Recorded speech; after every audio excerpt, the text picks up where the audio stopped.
My name is Philip Young. I'm from Dresden Fire Department. We're here today touring the station.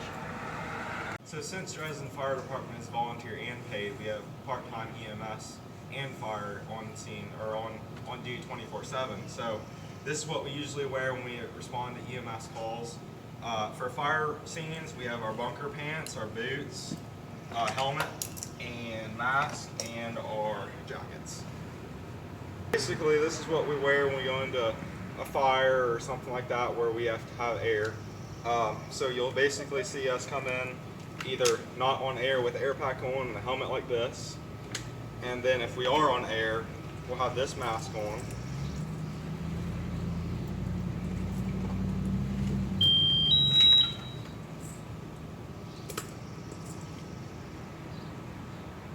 Throw our hood up. This protects us from the heat. We'll have our air snapped in here.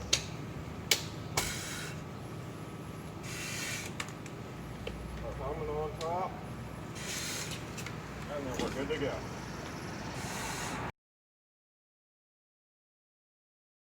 So this is engine 202.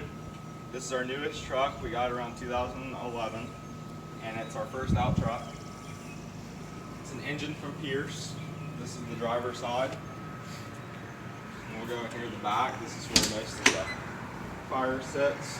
Our air packs. We have radios in there, a thermal imaging camera, pack trackers, extra masks, an AED, carbon monoxide detector. We also have an intercom system in here. When you're a first in truck, you usually have tools that you take out. So you have a drywall hook, an axe.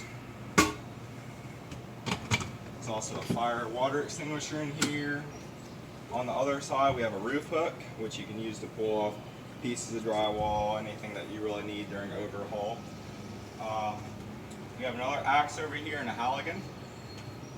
So now we'll go to the side.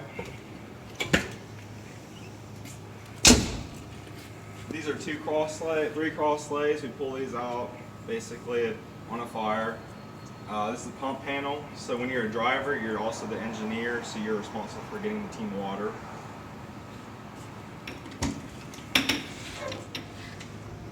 This first compartment basically helps the engineer and whoever's pulling lines, different fittings, different nozzles, some extra water, and some wipes to make sure after you have a fire to get that smoke and everything off of you. Go over here. There's a few extra nozzles in here, the fire extinguishers, different types for different fires. You have an extra bottle in here just in case you need more air.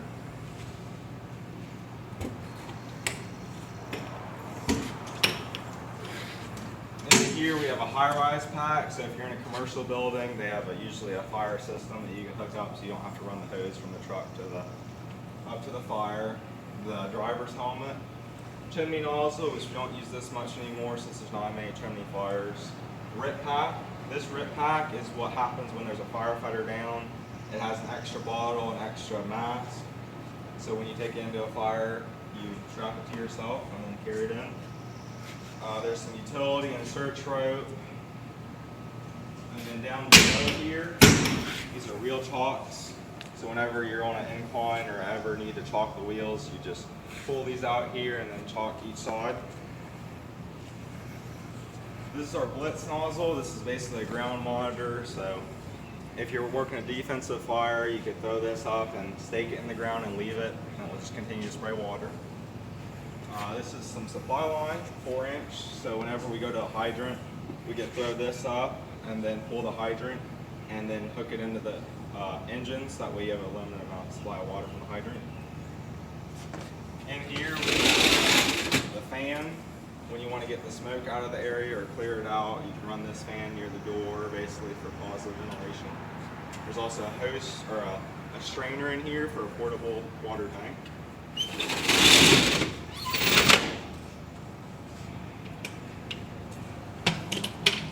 Here we carry our ladders. We have a 14-foot roof ladder, 24-foot extension, and then a 10-foot attic ladder.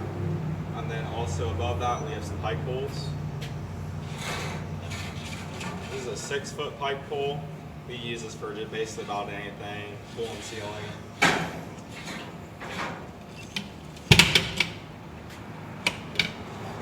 These are some spanner wrenches. So when you have the couplings out, for regular hose couplings, you use these. These are the Storks spanner wrenches. So with the supply line, it's a different type of coupling that you use, and you basically can loosen it up or tighten it with these. Go over on this side.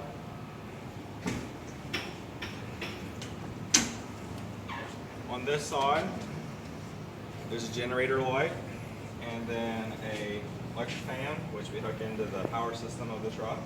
There's some extra shovels that you could use for anything. There's also a rabbet tool. So this tool, when your door's shut, you could pry it into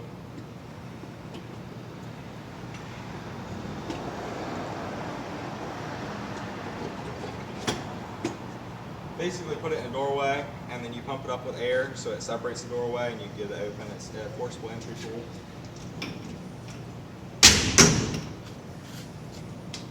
There's 2 extra air bottles here and then 2 extra there.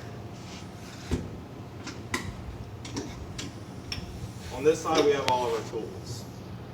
So we put on this pipe wrench because sometimes there's different nuts on top of the hydrants that you can't get open, so if it breaks or it's too cold, you can use the pipe wrench for that. Extra axe, Halligan, TNT tool, sledgehammer, anything you could possibly need. There's even more on this side. So we have extra drywall hooks, pipe pulls like I showed you earlier. There's a claw tool, bolt cutters, pry bars, and more bolt cutters.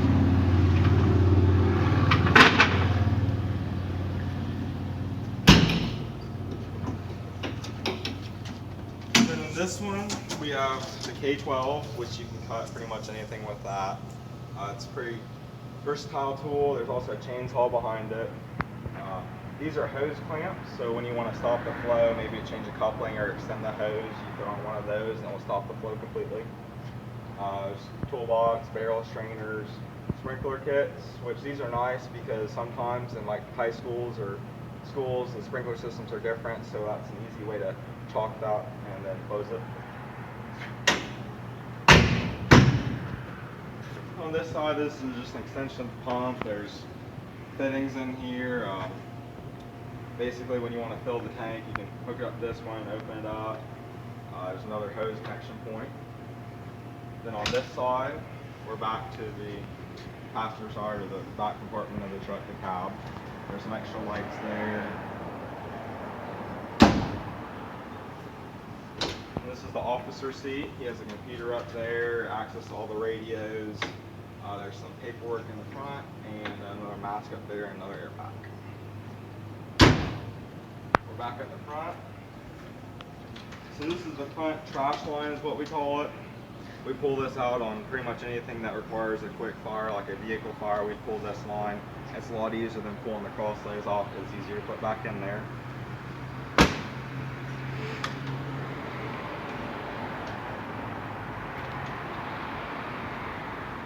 And this box, we have an extra extension cord, basically if you want to run a high amount of electricity on the road.